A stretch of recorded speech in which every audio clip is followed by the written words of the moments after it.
तर आज होणारं विशेष अधिवेशन, मनोज जरांगेंची मागणी, या सगळ्या संदर्भात ओबीसी महासंघाचे अध्यक्ष बबनराव तायवाडेंची काय प्रतिक्रिया आपण पाहूया।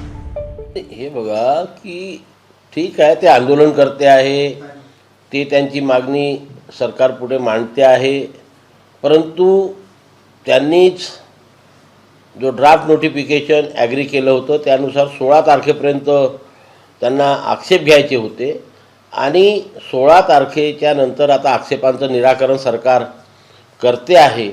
तरीसुद्धा आता आजच्या अधिवेशनाची विषयपत्रिका अजून बाहेर आलेली नाही, कुठले विषय त्याच्यामध्ये आहे।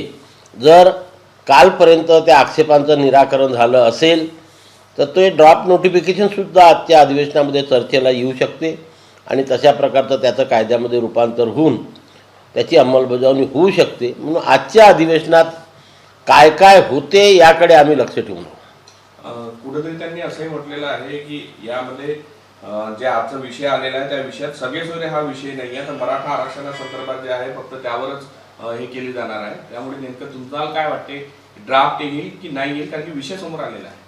नाही, जर तो विषयपत्रिकेवर विषय नसेल, आयत्या वेळेवर सुद्धा येऊ शकते किंवा अधिवेशनामध्ये चर्चा नाही झाली तर ज्या दिवशी या संपूर्ण आक्षेपांचं निराकरण होईल त्या दिवशी ऑर्डिनन्स काढून सुद्धा सरकार त्याची अंमलबजावणी करू शकते। दोन्ही पर्याय सरकारपुढे उपलब्ध आहेत, त्यामुळे कोणत्या पर्यायाचा सरकार वापर करते त्याच्याकडे लक्ष ठेवावं लागेल।